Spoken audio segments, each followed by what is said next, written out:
T.S.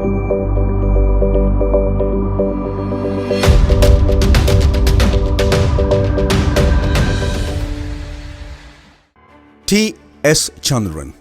Mr. T.S. Chandran is the Deputy Director in the Department of Industries and Commerce for the Government of Kerala.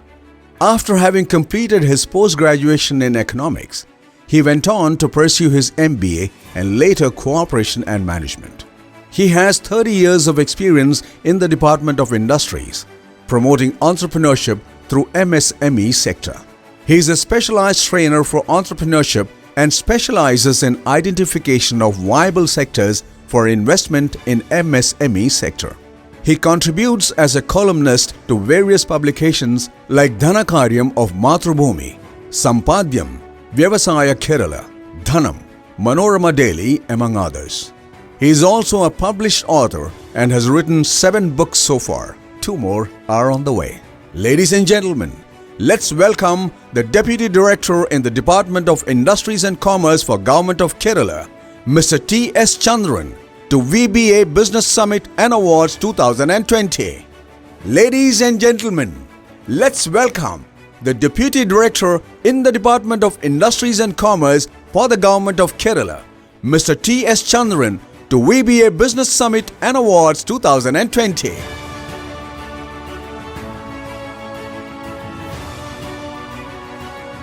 എല്ലാവർക്കും നമസ്കാരം.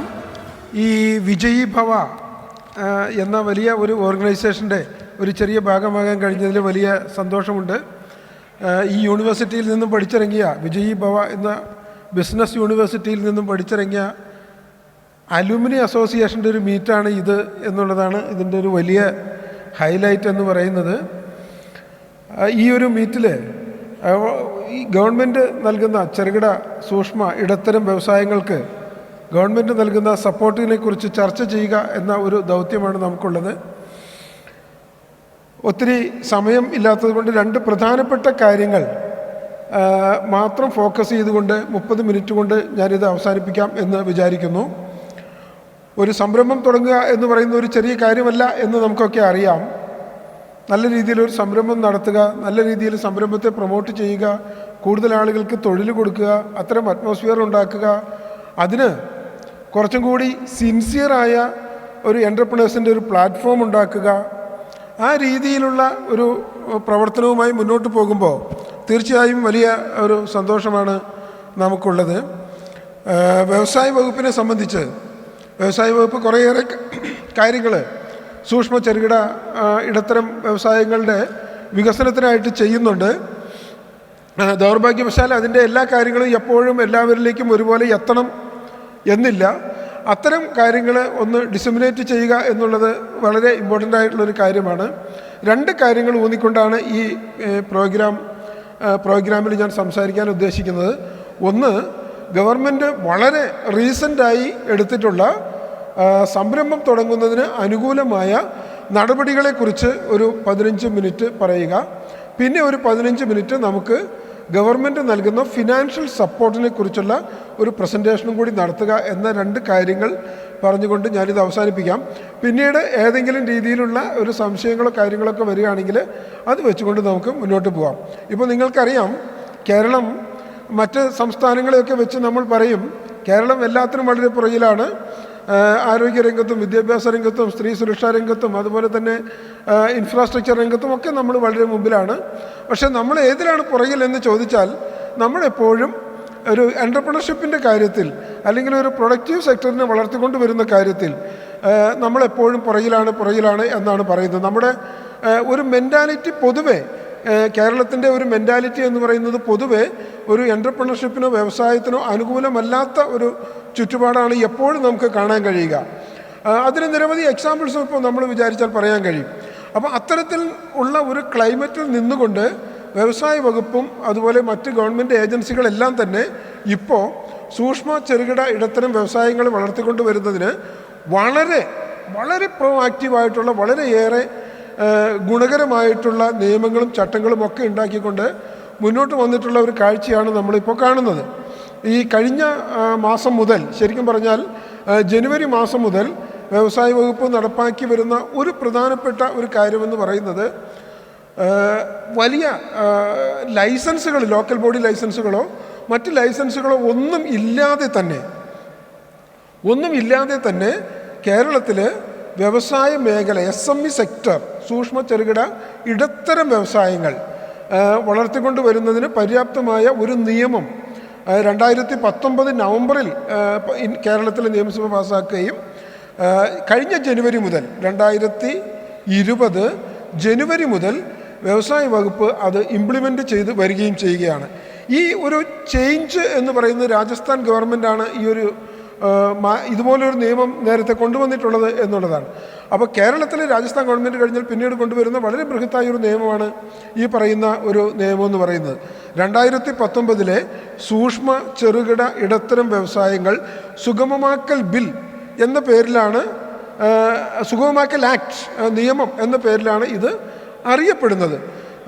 ഈ നിയമം പാസ്സായി ഇപ്പോൾ പ്രാബല്യത്തിൽ വന്നിട്ടുണ്ട്. ഇതിൻ്റെ ഒരു അട്രാക്ഷൻ എന്താണെന്ന് വെച്ചാൽ കേരളത്തിലെ സംരംഭകർ ഭയപ്പെട്ടിരുന്ന ഏത് എലമെൻ്റാണോ ആ ഒരു എലമെൻറ്റിനെ വളരെ ചെറിയ ഒരു തലത്തിലേക്ക്, ഈസിയായ ഒരു പ്ലാറ്റ്ഫോമിലേക്ക് കൊണ്ടുവന്നിരിക്കുന്നു എന്നുള്ളതാണ്.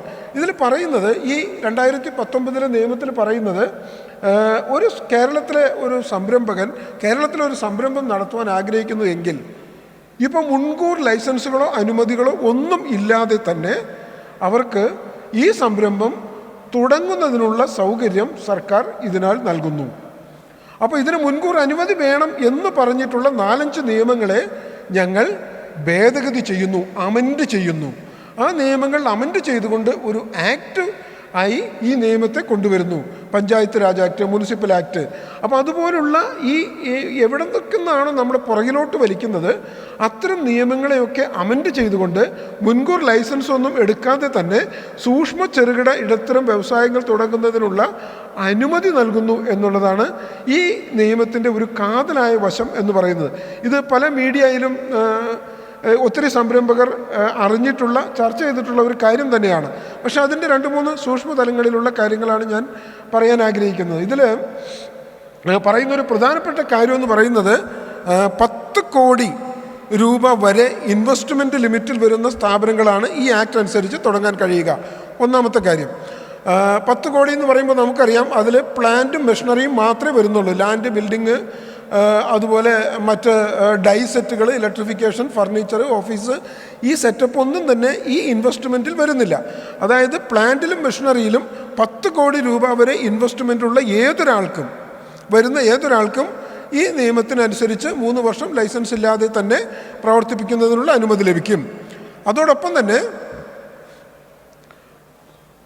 നമ്മുടെ ഈ പൊല്യൂഷൻ കൺട്രോൾ ബോർഡിൻ്റെ റെഡ് കാറ്റഗറിയിൽ വരാത്ത എല്ലാ സംരംഭങ്ങൾക്കും അനുമതി ലഭിക്കും. നമുക്കറിയാം, ഈ പൊല്യൂഷൻ്റെ ഗ്രാവിറ്റി വെച്ചുകൊണ്ട് സൂക്ഷ്മ ചെറുകിട വ്യവസായങ്ങളെ വൈറ്റ്, ഗ്രീൻ, ഓറഞ്ച്, റെഡ് അങ്ങനെ 4 കാറ്റഗറി ആയിട്ട് തിരിച്ചിട്ടുണ്ട്. അതിൽ ഏറ്റവും കൂടുതൽ പൊല്യൂഷൻ ഉണ്ടാക്കുന്ന ഒരു സെഗ്മെൻറ്റാണ് ഈ റെഡ് കാറ്റഗറി സംരംഭങ്ങൾ എന്ന് പറയുന്നത്. പക്ഷേ നമ്മുടെ രാജ്യത്ത് രജിസ്റ്റർ ചെയ്യപ്പെടുന്ന സംരംഭങ്ങളിൽ ഒരു 99% സംരംഭങ്ങളും റെഡ് കാറ്റഗറി സംരംഭങ്ങളെയല്ല. റെഡ് കാറ്റഗറി സംരംഭങ്ങളിൽ വരുന്നത് ആകെ ഈ പാറ മൈനിങ് നടത്തി എടുക്കുന്ന ഒരു സംവിധാനം വരുന്നുണ്ട്. അതുകൂടാതെ ഈ ഫാർമ പ്രിപ്പറേഷൻസ് വരുന്നുണ്ട്. പിഗ് ഫാം ഒക്കെ അതിൽ റെഡ് കാറ്റഗറിയിലാണ് വരുന്നത്.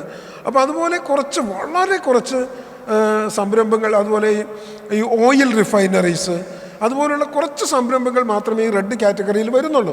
ബാക്കി എല്ലാത്തരം സംരംഭങ്ങളും നമുക്ക് ഈ ഒരു മേഖലയിൽ വെച്ചുകൊണ്ട് തന്നെ ചെയ്യാൻ പറ്റും എന്നുള്ളതാണ്. പക്ഷേ അതിലും വേറെ 1-2 കാര്യങ്ങളിൽ ഇതിൽ എക്സംഷൻ പറയുന്നത്, ഒന്ന്, നെൽവയൽ തണ്ണീർത്തട നിയമം, നമ്മളത് അനുസരിച്ച് മുന്നോട്ട് പോകേണ്ടി വരും, അത് ലംഘിക്കാൻ പാടില്ല. 2, പരിസ്ഥിതി ലോല പ്രദേശ നിയമം, അത് ലംഘിക്കാൻ പാടില്ല. 3, തീരദേശ പരിപാലന നിയമം, മരട് ഫ്ലാറ്റൊക്കെ പണിതതുപോലെ ഫ്ലാറ്റ് പണിതും പൊളിച്ചും മുന്നോട്ട് പോകാൻ പറ്റില്ല. 4-മതായിട്ട് പറയുന്നത്, ഈ ടൗൺ പ്ലാനിംഗ് ഡിപ്പാർട്ട്മെൻറ്റ് ചില ഏരിയകളെ ഒരു പ്രത്യേക സോണാക്കി വച്ചിട്ടുണ്ട്. അവിടെയും നമ്മൾ സംരംഭങ്ങൾ തുടങ്ങാൻ പാടില്ല. അപ്പോൾ ഇങ്ങനെ ഒരു 4 പ്രദേശങ്ങൾ പ്രദേശത്തെ സംരംഭങ്ങൾ തുടങ്ങാൻ പാടില്ല, അതിന് അനുമതിയില്ല. അതേസമയം ബാക്കി വരുന്ന എല്ലാ സ്ഥലങ്ങളിലും നമുക്ക് ബിസിനസ് ചെയ്യാം. ഇതിന് അനുമതി ലഭിക്കാൻ ഒരു ബുദ്ധിമുട്ടുമില്ല. ഇതിന് അനുമതി ലഭിക്കാൻ ഇപ്പോൾ എല്ലാ ജില്ലാ വ്യവസായ കേന്ദ്രങ്ങളിലും ഇതിന് മാത്രമായിട്ട് ഒരു ഓഫീസർമാരെ ഡെപ്യൂട്ട് ചെയ്ത് വെച്ചിട്ടുണ്ട്. നമ്മുടെ സ്വന്തം ആധാർ കാർഡും ഈ ബിസിനസ് ചെയ്യാൻ ഉദ്ദേശിക്കുന്ന പാർട്ട്ണറുടെയോ ഡയറക്ടറുടെയോ ആരുടെയെങ്കിലും ഒരാളുടെ, ഏതെങ്കിലും ഒരു പാർട്ട്ണറുടെയോ ഡയറക്ടറുടെയോ അല്ലെങ്കിൽ പ്രൊപ്പറേറ്റർ ആണെങ്കിൽ അദ്ദേഹത്തിൻ്റെ ഒരു ഫോട്ടോയും ഒരു ആധാർ കാർഡും ഒരു മെയിൽ ID യും അതുപോലെ ആ യൂണിറ്റ് തുടങ്ങാൻ പോകുന്ന സ്ഥലം സംബന്ധിച്ച സർവേ നമ്പർ, ബിൽഡിംഗ് നമ്പർ വല്ലതും ഉണ്ടെങ്കിൽ അതും, അത്തരം കാര്യങ്ങൾ സംബന്ധിച്ചുള്ള ഒരു ഡിക്ലറേഷൻ ഓൺലൈൻ എന്ന പ്ലാറ്റ്ഫോമിൽ കൊടുത്തു കഴിഞ്ഞാൽ അത് അവിടെ നിന്ന് തന്നെ നമുക്കൊരു അക്നോളജ്മെൻറ്റ് ലഭിക്കും. ഈ അക്നോളജ്മെൻറ്റിൽ തന്നെ പറയുന്നുണ്ട് ഇതിന് 3 വർഷത്തെ വാല്യൂ ഉണ്ട്. 3 വർഷം കഴിഞ്ഞ് 6 മാസത്തിനുള്ളിൽ നിങ്ങൾ മറ്റ് ലൈസൻസുകളെല്ലാം എടുത്തുകൊണ്ട് ഈ ബിസിനസ് മുന്നോട്ട് പോകേണ്ടതാണ്. ഇതിൻ്റെ രസകരമായ ഒരു സംഗതി എന്താണ് എന്ന് വെച്ചാൽ ഇതിൽ കേവലം ഇൻഡസ്ട്രി എന്ന് പറയുന്ന ഒരു മാനുഫാക്ചറിങ് സെക്ടർ മാത്രമല്ല വരുന്നത്. ഒരു ഡയറി ഫാം ഉണ്ടെങ്കിൽ അത് വരുന്നുണ്ട്, ഒരു ചിക്കൻ ഫാം ഉണ്ടെങ്കിൽ അത് വരുന്നുണ്ട്.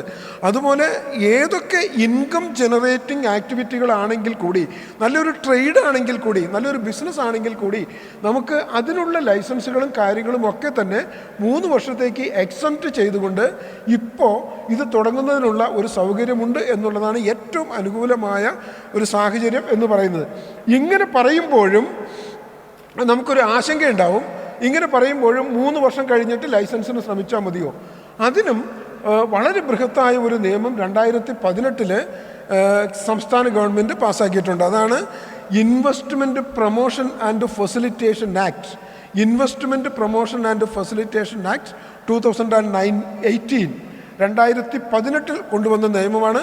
ആ നിയമമനുസരിച്ചുള്ള ലൈസൻസ് കൊടുക്കുന്നതിനുള്ള ഓൺലൈൻ പ്ലാറ്റ്ഫോമിൻ്റെ ഉദ്ഘാടനം നടന്നത് 2019 ഫെബ്രുവരിയിൽ ഇതേ വേദിയിൽ വെച്ചിട്ടാണ്. ബഹുമാനപ്പെട്ട മുഖ്യമന്ത്രിയാണ് അന്ന്, മുഖ്യമന്ത്രി ശ്രീ പിണറായി വിജയൻ അവറുകളാണ് ആ ഒരു പ്ലാറ്റ്ഫോമിൻ്റെ ഔദ്യോഗികമായ ഉദ്ഘാടനം നിർവഹിച്ചത് ഇവിടെ വെച്ചിട്ട്. അത് 2019 ഫെബ്രുവരിയിലാണ്. ഈ ഒരു പ്ലാറ്റ്ഫോമിൻ്റെ അട്രാക്ഷൻ എന്ന് പറയുന്നത് കേരളത്തിലെ ഒരു വ്യവസായം തുടങ്ങാൻ ആഗ്രഹിക്കുന്ന ആളുകളെ സംബന്ധിച്ച് ഏറ്റവും സന്തോഷകരവും ആശ്വാസകരവുമായ ഒരു നിയമമാണ് എന്നുള്ളതാണ്. കേരളത്തിൻ്റെ മെൻറ്റാലിറ്റിയെക്കുറിച്ച് ഞാൻ പറഞ്ഞു. നമുക്കെല്ലാ സൗകര്യങ്ങളും വേണം, എല്ലാ കാര്യങ്ങളും വേണം. നമുക്ക് മൊബൈലിന് നല്ല സ്പീഡ് വേണം, പക്ഷേ ടവർ പാടില്ല. നമുക്ക് ഏറ്റവും ശുദ്ധമായ പാല് വേണം, പക്ഷേ ഒരു പശുവിനെ നമ്മുടെ വീടിൻ്റെ അടുത്ത് വളർത്താൻ നമ്മൾ ഒരിക്കലും സമ്മതിക്കില്ല. അതുപോലെ ഉള്ള മെൻറ്റാലിറ്റി ആണ് മൊത്തത്തിൽ നമ്മുടെ ഒരു സൊസൈറ്റിക്കുള്ളത് എന്ന് നമുക്കറിയാം. പക്ഷേ ആ ഒരു അവസ്ഥയിൽ നിന്നുകൊണ്ടാണ് നമ്മൾ 2018 ഇത്തരം അവസ്ഥയ്ക്കൊരു മാറ്റം ഉണ്ടാക്കാൻ വേണ്ടിയിട്ടാണ് 2018 investment promotion and facilitation act എന്ന പേരിൽ വളരെ ബൃഹത്തായ ഒരു നിയമം കൊണ്ടുവന്നത്. അതിനുശേഷമാണ് 2019 ഈ അഡ്വാൻസ് ആയിട്ട് ലൈസൻസ് എടുത്തില്ലെങ്കിലും കുഴപ്പമില്ല, പിന്നീട് എടുത്താൽ മതി, ഇപ്പോൾ നിങ്ങൾ ബിസിനസ് തുടങ്ങിക്കോളൂ എന്ന് പറഞ്ഞിട്ട് 2019 പുതിയ നിയമം കൊണ്ടുവന്നത്. അപ്പോൾ 2018 നിയമം ആണ് ശരിക്കും സംരംഭകർക്ക് ഏറ്റവും ഗുണകരമായിട്ടുള്ള ഒരു നിയമം എന്ന് പറയുന്നത്. അതാണ് investment promotion and facilitation act. ഈ ആക്ട് പറയുന്നത് ഒരു സംരംഭകൻ ഒരു ലൈസൻസിനോ അനുമതിക്കോ വേണ്ടി ഓൺലൈനിൽ ഒരു ആപ്ലിക്കേഷൻ സമർപ്പിച്ചു കഴിഞ്ഞാൽ 30 ദിവസത്തിനുള്ളിൽ തീരുമാനമുണ്ടാകണം. അത് അനുവദിച്ചു കൊടുക്കണമെന്നല്ല, 30 ദിവസത്തിനുള്ളിൽ തീരുമാനമുണ്ടാകണം. ഇപ്പോൾ പഴയ വ്യവസായ സുഹൃത്തുക്കളുണ്ടെങ്കിൽ അവർക്കറിയാം, ഒരു അപേക്ഷ ഫയൽ ചെയ്ത് കഴിഞ്ഞാൽ വർഷങ്ങൾ കഴിഞ്ഞാലും ഒരു മറുപടി കിട്ടുന്നില്ല.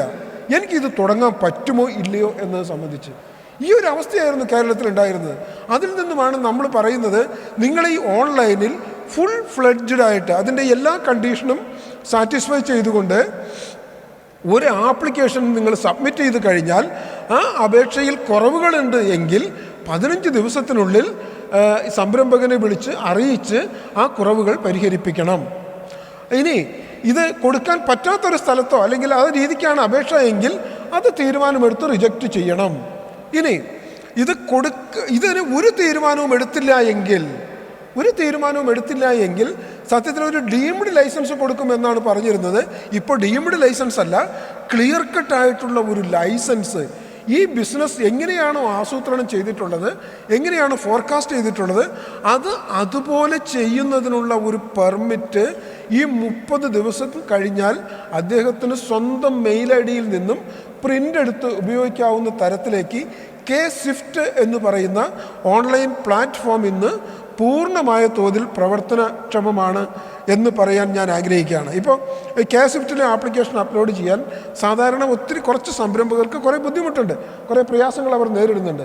പക്ഷേ അതേസമയം ഈ പ്രയാസങ്ങൾ ഒഴിവാക്കുന്നതിന് എല്ലാ ജില്ലാ വ്യവസായ കേന്ദ്രങ്ങളിലും ഇതിന് മാത്രം വേണ്ടിയിട്ട് KSIDCയിൽ നിന്നും പ്രത്യേകമായിട്ടുള്ള ഓരോ ഓഫീസറെ ഡെപ്യൂട്ടി ചെയ്ത് നിയമിച്ചിട്ടുണ്ട്. നിങ്ങൾ വേണ്ട ഡാറ്റ അദ്ദേഹത്തിന് പ്രൊവൈഡ് ചെയ്താൽ അദ്ദേഹം ലൈസൻസ് എടുക്കുന്നതിന് വേണ്ട കാര്യങ്ങൾ ചെയ്ത് കൃത്യമായിട്ട് ഇത് കിട്ടും. അതുപോലെ തന്നെ നിരവധി കാര്യങ്ങളിൽ 2018 സൂക്ഷ്മ ചെറുകിട ഇടത്തരം വ്യവസായങ്ങളെ സുഗമമാക്കുന്നതിന് 2018 നിയമങ്ങൾ ഒത്തിരി മേഖലകളിൽ സഹായിച്ചു. വളരെ പ്രധാനപ്പെട്ട ഒരു കാര്യം എന്ന് പറയുന്നത്, ഈ വ്യവസായങ്ങൾക്ക് സ്റ്റോപ്പ് മെമ്മോ നൽകാനുള്ള ലോക്കൽ ബോഡികളുടെ അധികാരം എടുത്തു കളഞ്ഞു എന്നുള്ളതാണ്. സ്റ്റോപ്പ് മെമ്മോ നൽകാൻ പാടില്ല. ഇപ്പോൾ ഒരു വ്യവസായ സ്ഥാപനം ഒരു പൊല്യൂഷൻ ഉണ്ടാക്കുന്നു എന്ന് പറഞ്ഞാൽ അതിലെ ശബ്ദമാകാം, അതിലെ ജലമാകാം, വായുവാകാം. ഈ 3 തരത്തിലാണ് പൊല്യൂഷൻ ഉണ്ടാക്കുന്നത്. ഇങ്ങനെ ഒരു പൊല്യൂഷൻ ഉണ്ടാക്കുന്നു എന്ന് ഒരു വ്യവസായ സ്ഥാപനത്തെക്കുറിച്ച് ഒരു പരാതി വന്നാൽ സാധാരണ ഇതുവരെ നമ്മൾ ചെയ്തിരുന്നത് ആ പ്രദേശത്തെ പഞ്ചായത്തോ മുനിസിപ്പാലിറ്റിയോ കോർപ്പറേഷനോ കയറിയിട്ട് ഒരു സ്റ്റോപ്പ് മെമ്മോ കൊടുക്കുക എന്നുള്ളൊരു പ്രക്രിയയാണ്. ഇനി അങ്ങനെ കൊടുക്കാൻ അവർക്ക് പറ്റില്ല. ഈ പരാതി സത്യമാണോ എന്ന് പരിശോധിക്കണം. ഈ പരാതി സത്യമാണോ എന്ന് പരിശോധിക്കാൻ ഏതെങ്കിലും ഒരു പഞ്ചായത്തിലോ മുനിസിപ്പാലിറ്റിയിലോ എക്സ്പേർട്ടായിട്ടുള്ള ആളുകളില്ല. അതുകൊണ്ട് എന്ത് വേണം? ഈ പരാതി പരിശോധിക്കുന്നതിന് ആവശ്യമായിട്ടുള്ള പൊല്യൂഷൻ കൺട്രോൾ ബോർഡ്, ആ ബോർഡിനെ അറിയിക്കണം. ഇവിടെ ഇത്തരത്തിലൊരു പൊല്യൂഷൻ നിലനിൽക്കുന്നുണ്ടോ? ആ ബോർഡ് ഇത് പരിശോധിക്കണം. ആ ബോർഡ് ഇത് പരിശോധിച്ചിട്ടോ അത്തരത്തിലൊരു പൊല്യൂഷൻ നിലനിൽക്കുന്നുണ്ട് എങ്കിൽ ആ പൊല്യൂഷൻ പരിഹരിക്കുന്നതിന് ആവശ്യമായ സമയം സംരംഭകന് കൊടുക്കണം. സംരംഭകനോട് പറയണം, നിങ്ങൾ 15 ദിവസത്തിനുള്ളിൽ ഈ പ്രശ്നം പരിഹരിക്കണം. ഞങ്ങളുടെ തൃശ്ശൂർ തലപ്പള്ളി താലൂക്കിലുണ്ടായ ഒരു ചെറിയ ഇൻസിഡൻറ്റ് ഞാനൊന്ന് സൂചിപ്പിക്കാം. ഈ തൃശ്ശൂർ തലപ്പള്ളി താലൂക്കിൽ ഒരു ഹോളോബ്രിക്സ് നടത്തുന്ന ഒരു യൂണിറ്റിൽ ഒത്തിരി അയൽവക്കത്ത് താമസിക്കുന്ന ആൾക്കാർ കുറേ പരാതിയുമായിട്ട് വന്നു. അപ്പോൾ ഈ പരാതി നേരെ പഞ്ചായത്ത് ഞങ്ങൾ പറഞ്ഞു, ഈ ആക്ട് അനുസരിച്ച് PCBക്ക് കൊടുക്കണം എന്ന് പറഞ്ഞു. PCBക്ക് കൊടുത്തു. PCBയും ഞങ്ങളും എല്ലാം കൂടി പോയി ഒരു ജോയിൻ്റ് ഇൻസ്പെക്ഷൻ നടത്തി. അപ്പോൾ എന്താണ് സംഭവിക്കാമെന്ന് വെച്ചാൽ, ഈ സിമൻറ്റ് ഉണ്ടാക്കാൻ വേണ്ടി കൊണ്ടുവരുന്ന മണലും ചരലും ഒക്കെ ഈ ലോറിയിൽ കൊണ്ടുവന്ന് അങ്ങോട്ട് കുത്തുമ്പോൾ അതിൽ നിന്നുള്ള പൊടി വ്യാപകമായിട്ടിങ്ങനെ പറന്ന് ചുറ്റുവട്ടമുള്ള വീടുകളിലൊക്കെ പോകുന്നു. ഞങ്ങൾ കണ്ടപ്പോൾ തോന്നി അത് പൊടിയുടെ ഒരു ശല്യം അവർക്ക് ഉണ്ടാകുന്നുണ്ട് എന്ന് 100% ബോധ്യപ്പെട്ടു. അപ്പോൾ ഞങ്ങൾ അദ്ദേഹത്തോട് പറഞ്ഞെന്താണെന്ന് വെച്ചാൽ, ഈ സ്ഥാപനം അടച്ചുപൂട്ടണമെന്നല്ല PCB പറഞ്ഞത്, ഇത് നന്നായിട്ടൊന്ന് കൺസീൽ ചെയ്യണം. ഇത് നന്നായിട്ടൊന്ന് ഈ പൊടി പുറത്തേക്ക് പോകാത്ത രീതിയിൽ നല്ല അടച്ചുറപ്പാക്കി, ഒരു പൊടി പോലും പുറത്തേക്ക് പോകാത്ത രീതിയിൽ കൺസീൽ ചെയ്ത് ഇത് ഇവിടെ കുത്താനുള്ള ഏർപ്പാടുണ്ടാക്കണം എന്നൊരു ഡയറക്ഷൻ കൊടുത്തു. അതിന് 10-12 ദിവസം സമയം കൊടുത്തു. അദ്ദേഹം 8 ദിവസത്തിനുള്ളിൽ തന്നെ ഷീറ്റൊക്കെ വാങ്ങിച്ചുകൊണ്ട് വന്ന് ഫുള്ളായിട്ടും ഒരു തരി പോലും പൊടി അപ്പുറത്തേക്ക് പോകാത്ത രീതിയിൽ അത് മറച്ചു. അദ്ദേഹത്തിന് തുടർന്നും ആ ബിസിനസ് നടത്തുന്നതിന് വേണ്ട എല്ലാ സൗകര്യങ്ങളും ചെയ്തു കൊടുത്തു എന്നുള്ളതാണ്. അപ്പോൾ അതുപോലെ ഈ സ്റ്റോപ്പ് മെമ്മോ നൽകാനുള്ള അധികാരം ഇതിൽ നിന്നും പൂർണ്ണമായിട്ടും ഈ പഞ്ചായത്ത് അധികാരികളിൽ നിന്നും എടുത്തു കളഞ്ഞു. ഇത് പരിശോധിക്കാൻ അതിൻ്റെ ഡെഫിനിറ്റായിട്ടുള്ള ഒരു ഉദ്യോഗസ്ഥരെ തന്നെ, ഒരു മേഖലയെ തന്നെ നിയമിച്ചു. അല്ലെങ്കിൽ എന്താ സംഭവിക്കുക, ഈ പൊല്യൂഷൻ പരിശോധിക്കാൻ ഒരു ക്വാളിഫിക്കേഷനും ഇല്ലാത്ത, അല്ലെങ്കിൽ അതിന് ഒട്ടും ക്വാളിഫൈഡ് അല്ലാത്ത ഈ പഞ്ചായത്തിലെ സൂപ്രണ്ടും ഒക്കെ പോയിട്ട് പരിശോധിച്ച് രാഷ്ട്രീയമായ ഇടപെടലൊക്കെ കൊണ്ടുവന്ന് ഇവർക്ക് ഈ ബിസിനസ്സിന് സ്റ്റോപ്പ് മെമ്മോ കൊടുത്ത് ഇതിനെ നശിപ്പിക്കുന്ന ഒരു സ്ഥിതിയാണ് ഉണ്ടായിരുന്നത്. അതിനൊക്കെ മാറ്റം വരുത്തിക്കൊണ്ടുള്ള ഒരു നിയമമാണ് 2018 കൊണ്ടുവന്നത്. ഞാൻ ഈ നിയമങ്ങളെക്കുറിച്ച് അത്രയും മാത്രമേ പറയുന്നുള്ളൂ. ഞാൻ പറഞ്ഞു രണ്ടും വളരെ കുറച്ച് സമയം കൂടിയുള്ളൂ. അപ്പോൾ ഞാൻ എല്ലാ സ്കീമുകളെയും കുറിച്ചിപ്പോൾ സംസാരിക്കാൻ സമയമില്ല. 2-3 പ്രധാനപ്പെട്ട സ്കീമുകൾ എക്സിസ്റ്റിംഗ് എൻ്റർപ്രണേഴ്സിനും അതോടൊപ്പം തന്നെ പുതുതായി കടന്നു വരുന്ന എൻ്റർപ്രണേഴ്സിനും വളരെ സഹായകരമായിട്ടുള്ള 2-3 സ്കീമുകളെക്കുറിച്ച് മാത്രം ഞാനൊന്ന് എക്സ്പ്ലെയിൻ ചെയ്യാം. ഈ എൻ്റർപ്രണർ സപ്പോർട്ട് സ്കീം എന്ന് പറയുന്നത് നിലവിലുള്ള സംരംഭകർക്കും അതുപോലെ തന്നെ പുതുതായി തുടങ്ങാൻ പോകുന്ന സംരംഭകർക്കും ഒരേ രീതിയിൽ ആപ്ലിക്കബിൾ ആയിട്ടുള്ള ഒരു സബ്സിഡി സ്കീമാണ്, ഗവൺമെൻറ്റിൻ്റെ സബ്സിഡി സ്കീമാണ്. 30 ലക്ഷം രൂപ വരെ സബ്സിഡി കൊടുക്കുന്ന ഒരു സ്കീമാണിത്. ഇത് മാനുഫാക്ചറിങ് ഇൻഡസ്ട്രീസിന് മാത്രം കൊടുക്കുന്ന ഒരു ആനുകൂല്യമാണ്. ഇതിൽ സാധാരണ ഒരു ആൾക്ക് അതിൻ്റെ 15% ഫിക്സഡ് ക്യാപിറ്റൽ ഇൻവെസ്റ്റ്മെൻറ്റിന് മാക്സിമം 20 ലക്ഷം രൂപ വരെ കൊടുക്കും. അത് വിമനോ SC/ST വിഭാഗത്തിൽ യങ് എന്ന് പറഞ്ഞാൽ 45 വയസ്സിൽ താഴെയുള്ള ആൾക്കാരാണ്. 45 വയസ്സിൽ താഴെയുള്ള ആളുകളോ ആണ് 20% ഈ സംരംഭം നടത്തുന്നത് എങ്കിൽ അവർക്ക് 20% മാക്സിമം 30 ലക്ഷം രൂപ വരെ കിട്ടും. ഇതിൽ പ്രയോറിറ്റി ഇൻഡസ്ട്രീസ് ഉണ്ട് 10%, അതിന് അഡീഷണൽ സബ്സിഡി കിട്ടും അത് മാക്സിമം 10 ലക്ഷം രൂപ വരെ കിട്ടും. പ്രയോറിറ്റി ഇൻഡസ്ട്രീസിൻ്റെ ലിസ്റ്റ് നമ്മൾ പുറകെ കാണുന്നുണ്ട്. ഇനി ഇത് പത്തനംതിട്ട, വയനാട്, ഇടുക്കി, കാസർഗോഡ് ജില്ലയിലൊക്കെ ആണെങ്കിൽ അതിന് 10% അഡീഷണൽ സബ്സിഡി കിട്ടും. ഇപ്പോൾ ഈ കാസർഗോഡ്, ഇടുക്കി, അതുപോലെ തന്നെ വയനാട്, പത്തനംതിട്ട ഈ ജില്ലയിലൊക്കെ ഒരു ഗാർമെൻറ്റ് യൂണിറ്റ് ചെയ്യുന്ന ഒരു സ്ത്രീ ഉണ്ടെങ്കിൽ അവർക്ക് അവരുടെ ആ ഫിക്സഡ് ഇൻവെസ്റ്റ്മെൻറ്റിൻ്റെ 40% വരെ സർക്കാർ യാതൊരു നിയന്ത്രണവുമില്ലാതെ കൃത്യമായിട്ട് സബ്സിഡി ആയിട്ട് കൊടുക്കുന്നുണ്ട്. ഇത് പൂർണ്ണമായും സബ്സിഡി ആയിട്ട് കൊടുക്കുന്ന സ്കീമാണ്. ഇത് ലോണോ ഒന്നുമല്ല. ഇത് ലോൺ എടുത്താലും ഇല്ലെങ്കിലും സർക്കാരിൻ്റെ ഈ ഒരു സബ്സിഡി ആനുകൂല്യം നിങ്ങൾക്ക് കിട്ടും. ഇതാണ് പ്രയോറിറ്റി ഇൻഡസ്ട്രീസ് എന്ന് പറയുന്നത്. കേരളത്തിൽ ഏറ്റവും സാധ്യതയുള്ള അല്ലെങ്കിൽ വളർച്ച ആവശ്യമുള്ള ഒരു സെക്ടർ എന്ന നിലയിൽ ഗവൺമെൻറ് കണ്ടെത്തിയിട്ടുള്ള ഒരു സെക്ടർ, ഇൻഡസ്ട്രീസാണ് ഈ 9 കാറ്റഗറി ആയിട്ട് വരുന്ന industries. Rubber based, agro food processing ഏറ്റവും സ്കോപ്പ്ഫുള്ളായിട്ടുള്ളൊരു മേഖല തന്നെയാണ്. Readymade garments, non conventional energy ഉണ്ടാക്കുന്ന മെഷീൻസ് മാനുഫാക്ചർ ചെയ്യുക, ബയോടെക്നോളജി ബേസ്ഡ് യൂണിറ്റുകൾ, ഫുള്ളി എക്സ്പോർട്ട് ഓറിയൻറ്റഡ് യൂണിറ്റുകൾ, ബയോഡീഗ്രേഡബിൾ പ്ലാസ്റ്റിക് വേസ്റ്റിൻ്റെ റീസൈക്ലിംഗ്, ബയോ ഫെർട്ടിലൈസർ. ഈ ഇൻഡസ്ട്രി സെക്ടർ, ഇത്രയും മാനുഫാക്ചറിങ് സെക്ടറിൽ ഇത്രയും ഇൻഡസ്ട്രീസിനെ കേരള ഗവൺമെൻറ് ട്രസ്റ്റ് ഏരിയയിൽ, അതായത് പ്രയോറിറ്റി സെക്ടറിൽ ഉൾപ്പെടുത്തിയിട്ടുണ്ട്. അതിനൊരു പ്രത്യേക കൺസിഡറേഷൻ കൊടുക്കുന്നുണ്ട്. ഈ സ്കീം പ്രകാരം 10% അഡീഷണൽ ഇൻവെസ്റ്റ്മെൻറ്റ് സബ്സിഡിയാണ് ഈ പ്രയോറിറ്റി ഇൻഡസ്ട്രീസിന് കൊടുക്കുന്നത്. ഇത് എക്സിസ്റ്റിംഗ് വ്യവസായികളെ സംബന്ധിച്ച് നിലവിലുള്ള സംരംഭകർക്ക് അവർ ഏതെങ്കിലും രീതിയിലുള്ള എക്സ്പാൻഷനോ ഡൈവേഴ്സിഫിക്കേഷനോ മോഡേണൈസേഷനോ നടത്തുകയാണെങ്കിലും ഇതേ നിരക്കിൽ തന്നെയുള്ള സബ്സിഡി ആനുകൂല്യങ്ങൾക്ക് അർഹതയുണ്ട്. എക്സ്പാൻഷൻ എന്ന് പറയുമ്പോൾ അതിൻ്റെ മെഷീനറി ഇൻവെസ്റ്റ്മെൻറ്റിലും അതിൻ്റെ കപ്പാസിറ്റിയിലും 25% വർധനവ് ഉണ്ടായിരിക്കണം എന്നുള്ളതാണ്. മോഡേണൈസേഷൻ എന്ന് പറയുമ്പോൾ മെഷീനറിയിൽ മാത്രം 25% വർധനവ് ഉണ്ടായാൽ മതി. ഇങ്ങനെയുള്ളവർ ഈ സബ്സിഡിക്ക് എലിജിബിളാണ്. ഇതിൽ 2-3 കാര്യങ്ങൾ നോട്ട് ചെയ്യേണ്ടത് എന്താണെന്ന് വെച്ചാൽ, ഈ പുതിയ മെഷീനറി ഐറ്റംസിന് മാത്രമേ സബ്സിഡി കൊടുക്കുകയുള്ളൂ. ഈ ലാൻഡ് വാല്യൂ എന്ന് പറഞ്ഞാൽ നമ്മൾ സബ്സിഡിക്ക് ക്ലെയിം ചെയ്യുമ്പോൾ അതിൻ്റെ fair value, CA value, document value, അതിൽ ഏറ്റവും കുറഞ്ഞ വാല്യൂ മാത്രമേ നമ്മൾ എടുക്കുകയുള്ളൂ. അതുപോലെ ബിൽഡിങ്ങിന് സ്ക്വയർ മീറ്ററിന് 2000 രൂപ വെച്ച് സാധാരണ ബിൽഡിങ്ങിനും അല്ലാത്തതിന് 5000 രൂപ വെച്ചുമാണ് എടുക്കുന്നത്. 1 വർഷത്തിനുള്ളിൽ അപേക്ഷിക്കണം എന്നാണ് നിയമം. എന്നാൽ 3 വർഷം വരെ ആയാൽ പോലും, ഒരു സ്ഥാപനം തുടങ്ങിയിട്ട് 3 വർഷം വരെ ആയാൽ പോലും ഈ ഡിലേ, ഈ കാലാവധി മാപ്പാക്കി പരിഗണിക്കുന്നതിന് ഈ നിയമത്തിൽ തന്നെ വ്യവസ്ഥയുണ്ട്. അപ്പോൾ ശരിക്കും പറഞ്ഞാൽ ഒരു സ്ഥാപനം തുടങ്ങിയിട്ട് ഒരു 3 വർഷം വരെയുള്ള ആൾക്കാർക്ക് ഇതിൻ്റെ ബെനിഫിറ്റ് കിട്ടും. ഇത് പരമാവധി ഒരു യൂണിറ്റിന് കൊടുക്കുന്ന സബ്സിഡി എന്ന് പറയുന്നത് 30 ലക്ഷം രൂപയാണ്. ഇത് ഒരു നിയന്ത്രണവുമില്ലാതെ നമ്മൾ കൃത്യമായിട്ട് നടപ്പാക്കി വരുന്ന, ഏറ്റവും ലൈവായിട്ട് വ്യവസായ വകുപ്പ് നടപ്പാക്കി വരുന്ന ഒരു പദ്ധതിയാണ്. ഏതാണ്ട് 65 കോടി രൂപയാണ് ഈ വർഷം നമ്മൾ ഇതിനു വേണ്ടി മാറ്റിവെച്ചിട്ടുള്ളത്. എല്ലാ ജില്ലകൾക്കും ടാർഗറ്റ് കൊടുത്തിട്ടുണ്ട്. എല്ലാ ജില്ലകളിലും സഫീഷ്യൻറ്റ് ഫണ്ട് അവൈലബിളാണ്.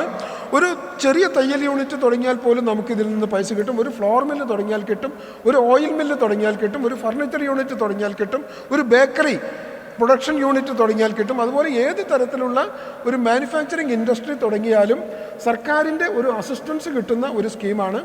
ഇത് ലോൺ എടുത്താലും ഇല്ലെങ്കിലും, ഇപ്പോൾ നമ്മൾ കയ്യിൽ നിന്ന് പൈസ മുടക്കിയാണ് ഇത് തുടങ്ങുന്നത് എങ്കിലും ഇത്തരം ഇൻവെസ്റ്റ്മെൻറ്റിനെ ബേസ് ചെയ്തുകൊണ്ട് സബ്സിഡി കിട്ടുന്നതിനുള്ള സാഹചര്യമുണ്ട്. ഇത് അപേക്ഷിക്കേണ്ടത് ജില്ലാ വ്യവസായ കേന്ദ്രത്തിൽ ആണ്. dic.kerala.gov.in എന്ന സൈറ്റിൽ കയറി കഴിഞ്ഞാൽ നിങ്ങൾക്ക് ഓൺലൈനായിട്ട് ആപ്ലിക്കേഷൻ അപ്ലോഡ് ചെയ്യാം. ഓൺലൈൻ ആപ്ലിക്കേഷൻ അപ്ലോഡ് ചെയ്യണം, മാനുവലായിട്ടൊരു കോപ്പിയും കൊടുക്കണം. ഇതാണ് ESൻ്റെ ഒരു ESS അല്ലെങ്കിൽ എൻ്റർപ്രണർ സപ്പോർട്ട് സ്കീം, സംരംഭ സഹായ പദ്ധതി. ഇതിൻ്റെ ഒരു നട്ട്ഷെൽ എന്ന് പറയുന്നത് ഇതാണ്. ഒരു മാനുഫാക്ചറിങ് ഇൻഡസ്ട്രി നടത്തുന്ന ഒരു സംരംഭകനെ സംബന്ധിച്ച്, വ്യക്തിയെ സംബന്ധിച്ച്, അദ്ദേഹം ലോൺ ഉണ്ടെങ്കിലും ഇല്ലെങ്കിലും അദ്ദേഹം നടത്തിയിട്ടുള്ള ഫിക്സഡ് ഇൻവെസ്റ്റ്മെൻറ്റിനെ വാല്യൂ ചെയ്തുകൊണ്ട് അതിന് വൺ ടൈം സബ്സിഡി കൊടുക്കുന്നു എന്നുള്ളതാണ്. ഇത് ഇപ്പോൾ നടത്തിക്കൊണ്ടിരിക്കുന്ന ആൾക്കാർ ഒരു എക്സ്പാൻഷനോ ഡൈവേഴ്സിഫിക്കേഷനോ മോഡേണൈസേഷനോ നടത്തിയാൽ പോലും ഇതേ റേറ്റിൽ തന്നെ സബ്സിഡി കിട്ടും എന്നുള്ളതാണ് ഈ സ്കീമിൻ്റെ ഒരു നട്ട്ഷെൽ എന്ന് പറയുന്നത്. എൻ്റെ ഗ്രാമം എന്ന് പറയുന്നത് 5 ലക്ഷം രൂപ വരെ വായ്പ കൊടുക്കുന്ന ഒരു സ്കീമാണ്. ഇത് ഖാദി ബോർഡ് നടപ്പാക്കി വരുന്ന ഒരു സ്കീമാണ്. ഖാദി ബോർഡ് KVIBയുടെ സൈറ്റിൽ കയറി കഴിഞ്ഞാൽ നിങ്ങൾക്ക് എടുക്കാം. എംപ്ലോയ്മെൻറ്റിൽ 4 സ്കീമുണ്ട്. അതിനെക്കുറിച്ച് ഞാനിപ്പോൾ എക്സ്പ്ലെയിൻ ചെയ്യുന്നില്ല.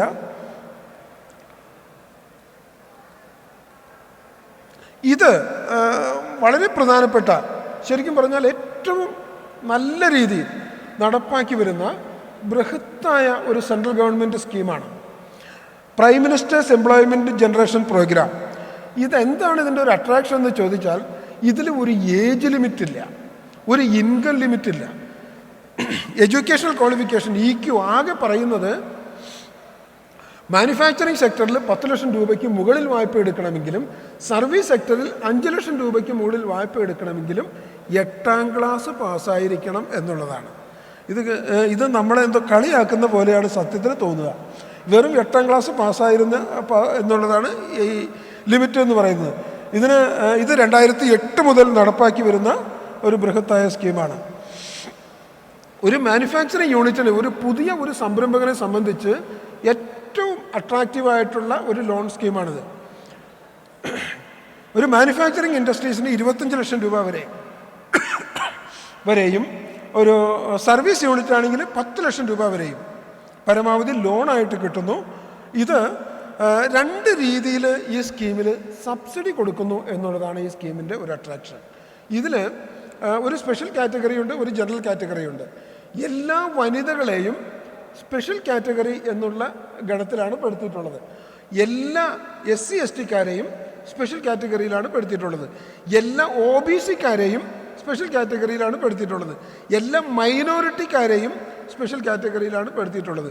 സ്പെഷ്യൽ കാറ്റഗറിയിൽ വരാത്ത വളരെ ചെറിയ ഒരു ഗ്രൂപ്പ് മാത്രമേ ഉള്ളൂ. അപ്പോൾ മിക്കവാറും എല്ലാവരും സ്പെഷ്യൽ കാറ്റഗറിയിൽ വരും. ഈ സ്പെഷ്യൽ കാറ്റഗറിയിൽപ്പെട്ട ആൾക്കാർ വായ്പ എടുക്കുമ്പോൾ അവർ ഒരു ഗ്രാമപ്രദേശത്താണ് സംരംഭം നടത്തുന്നത് എങ്കിൽ ആ പ്രോജക്റ്റ് കോസ്റ്റിൻ്റെ 35% വരെ, ആ പ്രോജക്റ്റ് കോസ്റ്റിൻ്റെ 35% വരെ ഗവൺമെൻറ് സബ്സിഡി ആയിട്ട് കൊടുക്കുന്നു എന്നുള്ളതാണ് ഈ സ്കീമിൻ്റെ ഒരു അട്രാക്ഷൻ എന്ന് പറയുന്നത്. അതേസമയം മറ്റ് ഈ സ്പെഷ്യൽ കാറ്റഗറിയിൽപ്പെട്ട ആൾക്കാർ മുനിസിപ്പാലിറ്റി കോർപ്പറേഷൻ ഏരിയയിലാണ് സംരംഭം തുടങ്ങുന്നത് എങ്കിൽ അതിന് 25% യാതൊരു ലിമിറ്റുമില്ലാതെ സബ്സിഡി കിട്ടും എന്നുള്ളതാണ്. ഇത് ഏറ്റവും നന്നായി ഇന്ത്യയിൽ നടപ്പാക്കി വരുന്ന ഏറ്റവും നല്ല ഒരു എംപ്ലോയ്മെൻറ്റ് ജനറേഷൻ പ്രോഗ്രാമാണ്. 10 ലക്ഷം രൂപ ഒരു ഗാർമെൻറ്റ് യൂണിറ്റ് തുടങ്ങാൻ ഒരു ലേഡി എടുക്കുന്നു എങ്കിൽ 3.5 ലക്ഷം രൂപ അതിൻ്റെ കൂടെ സർക്കാരിൻ്റെ കൈത്താങ്ങായി ഗ്രാൻഡായിട്ട് ലഭിക്കുന്നു എന്നുള്ളതാണ്. ഇത് നമ്മൾ ഓൺലൈനായിട്ട് മാത്രമേ അപേക്ഷ സ്വീകരിക്കുകയുള്ളൂ. മാനുവൽ ആപ്ലിക്കേഷൻ ഒന്നും തന്നെ നമുക്ക് സബ്മിറ്റ് ചെയ്യാൻ പറ്റില്ല. ഓൺലൈനിൽ KVIC.in/PMEGP എന്ന സൈറ്റ് എടുത്തു കഴിഞ്ഞാൽ ആർക്കും ഓൺലൈനിൽ കയറി ഈ ആപ്ലിക്കേഷൻ അപ്ലോഡ് ചെയ്യാം. അതുപോലെ തന്നെ ആപ്ലിക്കേഷൻ വ്യൂ ചെയ്യാം. അതുപോലെ ഇപ്പോഴത്തെ പൊസിഷൻ, ഈ അപേക്ഷകളുടെയൊക്കെ സ്ഥിതി എന്താണ് എന്ന് മനസ്സിലാക്കാം. അതിൽ കയറി നമുക്ക് രജിസ്റ്റർ ചെയ്ത് കഴിഞ്ഞാൽ നിങ്ങളെ ഇൻ്റർവ്യൂവിന് വിളിക്കും. ഇൻ്റർവ്യൂ കഴിഞ്ഞാൽ ബാങ്കിലേക്ക് അയക്കും. അത് കഴിഞ്ഞ് ഒരു 10 ദിവസത്തെ എൻ്റർപ്രണർഷിപ്പ് ഡെവലപ്മെൻറ്റ് പ്രോഗ്രാമിന് നിങ്ങളെ വിടും. അത് ഗവൺമെൻറ് അപ്രൂവ്ഡ് സ്ഥാപനത്തിലായിരിക്കണം നിർബന്ധമുണ്ട്. ആ ട്രെയിനിങ് കഴിഞ്ഞ് കഴിഞ്ഞാൽ നമുക്ക് വായ്പ അവീൽ ചെയ്യാം. വായ്പയുടെ ഫസ്റ്റ് ഗഡു അവീൽ ചെയ്ത് കഴിഞ്ഞാൽ അപ്പോൾ തന്നെ നമുക്ക് ഈ സബ്സിഡി എമൗണ്ട് കിട്ടും. ഈ സബ്സിഡി എമൗണ്ട് കിട്ടിയാൽ 3 വർഷത്തേക്ക് അത് നമ്മുടെ പേരിൽ ഫിക്സഡ് ഡെപ്പോസിറ്റായിട്ട് വയ്ക്കും. 3 വർഷം കഴിഞ്ഞ് നിങ്ങളുടെ സ്ഥാപനം പ്രവർത്തിച്ചു വരുന്നുണ്ട് എങ്കിൽ അത് കണക്കാക്കി ഈ വായ്പ പൈസ നിങ്ങളുടെ കണക്കിലേക്ക് അഡ്ജസ്റ്റ് ചെയ്യുക എന്നുള്ളതാണ് ചെയ്യുന്നത്. ഇത് ഏറ്റവും നന്നായിട്ട് പുതിയ സംരംഭകർക്ക്, ന്യൂ എൻ്റർപ്രണേഴ്സിന് ഏറ്റവും നന്നായിട്ട് ശോഭിക്കാവുന്ന, ഏറ്റവും നന്നായിട്ട് എടുക്കാവുന്ന ഒരു നല്ല സ്കീമാണ്. ഈ സ്കീമിനെ കുറിച്ച് എന്തെങ്കിലും ഒരു താല്പര്യം തോന്നിക്കഴിഞ്ഞാൽ നിങ്ങളുടെ പ്രദേശത്തുള്ള ബ്ലോക്കിലോ മുനിസിപ്പാലിറ്റിയിലോ കോർപ്പറേഷനിലോ ഉള്ള ഇൻഡസ്ട്രീസ് എക്സ്റ്റൻഷൻ ഓഫീസർ, ബോട്ടം ലെവലിലുള്ള ഞങ്ങളുടെ ഓഫീസറാണ്, അദ്ദേഹത്തെ കണ്ടു കഴിഞ്ഞാൽ ഇതിലേക്ക് അപേക്ഷ കൊടുക്കുന്നതിന് വേണ്ട എല്ലാ സൗകര്യങ്ങളും ചെയ്തു തരും. ഒരു കൊട്ടേഷനും ഒരു ചെറിയ പ്രോജക്റ്റ് റിപ്പോർട്ടും തയ്യാറാക്കി നിങ്ങൾ കണ്ടു കഴിഞ്ഞാൽ ഇത് വളരെ പെട്ടെന്ന് തന്നെ നിങ്ങൾക്ക് ചെയ്യാൻ പറ്റും. PMEGPക്ക് ഇപ്പോൾ ഈ സ്കീം പ്രകാരം വായ്പ എടുത്ത് സംരംഭം നടത്തിക്കൊണ്ടിരിക്കുന്ന ആൾക്കാർക്ക് അത് എക്സ്പാൻഷൻ, ഡൈവേഴ്സിഫിക്കേഷൻ, മോഡേണൈസേഷൻ നടത്തുന്നതിന് 1 കോടി രൂപ വരെ വായ്പ കൊടുക്കുന്നതിന് കഴിഞ്ഞ വർഷം മുതൽ സർക്കാർ പുതിയൊരു സംവിധാനം ഏർപ്പാടാക്കിയിട്ടുണ്ട്. ഈ 1 കോടി രൂപ മാനുഫാക്ചറിംഗ് സെക്ടറിലും 25 ലക്ഷം രൂപ സർവീസ് സെക്ടറിലുമാണ് കൊടുക്കുന്നത്. 15% ഈ എക്സ്പാൻഷൻ പ്രോജക്റ്റിന് സബ്സിഡി ആയിട്ട് കൊടുക്കുന്നതിനും സർക്കാർ തീരുമാനിച്ചിട്ടുണ്ട്. ഇതിൽ പ്രത്യേകമായിട്ടുള്ള ഒരു ലിങ്ക് ഏർപ്പാടാക്കിയിട്ടുണ്ട്. ഇത് മുദ്ര യോജന, നമ്മൾക്കൊക്കെ വളരെ ഫേമസ് ആയിട്ടുള്ള മുദ്ര യോജന പ്രകാരം വായ്പയെടുത്ത് ബിസിനസ് നടത്തിക്കൊണ്ടിരിക്കുന്ന ആൾക്കാർക്കും ഈ സെക്കൻഡ് ലോൺ, PMEGPയിൽ സെക്കൻഡ് ലോൺ, എക്സ്പാൻഷൻ ലോൺ എടുക്കുന്നതിന് അർഹതയുണ്ട്. ഈ സൈറ്റിൽ കയറിയിട്ട് സെക്കൻഡ് ലോൺ എന്നുള്ള ലിങ്കിൽ ക്ലിക്ക് ചെയ്തിട്ട് നമുക്ക് ആപ്ലിക്കേഷൻ അപ്ലോഡ് ചെയ്യാം. ഇതും ഓൺലൈനായിട്ടാണ് അപേക്ഷ സമർപ്പിക്കേണ്ടത്. ഇതിൻ്റെ സബ്സിഡി എന്ന് പറയുന്നത് 15%. 1 കോടി രൂപ വരെ നമുക്ക് ഇതിൽ അവൈൽ ചെയ്യാം. ഈ നോർക്ക റൂട്ട്സിൻ്റെ ഒരു ലോൺ സ്കീമും കൂടി നിങ്ങൾ ജസ്റ്റ് ഒന്ന് പറഞ്ഞിട്ട് ഞാൻ നിർത്തുകയാണ്. 2 വർഷം NRI സർവീസുള്ള ആൾക്കാർക്ക് ഏത് തരം വണ്ടി മേടിക്കുന്നതിനോ, ഫാം തുടങ്ങുന്നതിനോ, കച്ചവടം തുടങ്ങുന്നതിനോ എന്തിനു വേണമെങ്കിലും ലോൺ കൊടുക്കുന്ന ഒരു സ്കീം പ്രഖ്യാപിച്ചിട്ടുണ്ട്. 20 ലക്ഷം രൂപയാണ് അവർ ലോൺ കൊടുക്കുക. ലോൺ ബാങ്ക് വഴിയാണ് കൊടുക്കുക. ബാങ്ക് ഇൻട്രസ്റ്റ് അത് 15% സബ്സിഡി, 3 ലക്ഷം രൂപ വരെ ഈ നോർക്കയിൽ നിന്നും കൊടുക്കുന്നുണ്ട്. 6 മാസത്തേക്ക് റീപേയ്മെൻ്റ് ഉണ്ട്. ഇതിൻ്റെ ഒരു അട്രാക്ഷൻ എന്താണെന്ന് വെച്ചാൽ, ഇപ്പോൾ ഒരു വണ്ടി വാങ്ങി ഒരു സ്വയം തൊഴിൽ ചെയ്യണം എന്ന് ആഗ്രഹിക്കുന്ന ഒരാളെ സംബന്ധിച്ച് പോലും അത്തരത്തിലുള്ള ഒരു ബിസിനസ് ചെയ്യുന്നതിന് ഈ നോർക്ക റൂട്ട്സിൽ അവസരമുണ്ട്. ഇപ്പോൾ ഒരു ഫാമോ ഒക്കെ തുടങ്ങാൻ നോർക്ക റൂട്ട്സ് വായ്പ കൊടുക്കുന്നുണ്ട്. അതിൽ 15% സബ്സിഡിയും കൊടുക്കുന്നുണ്ട്. ഇത് എല്ലാ ജില്ലയിലും നോർക്ക റൂട്ട്സിൻ്റെ ഓഫീസ് പ്രവർത്തിക്കുന്നുണ്ട്. അപ്പോൾ ഇനി കൂടുതൽ കാര്യങ്ങളിലേക്കൊന്നും ഞാൻ പോകുന്നില്ല, നമുക്ക് തന്നിരുന്ന സമയമൊക്കെ തീർന്നു. അപ്പോൾ അതുകൊണ്ട് വളരെ ചുരുങ്ങിയ ഈ വാക്കുകൾ വലിയ ബഹളമൊന്നും കൂടാതെ കേട്ടിരുന്ന നിങ്ങൾക്കെല്ലാവർക്കും ഒറ്റ വാക്കിൽ നന്ദി പറഞ്ഞുകൊണ്ട് ഞാൻ നിർത്തുന്നു. നന്ദി, നമസ്കാരം.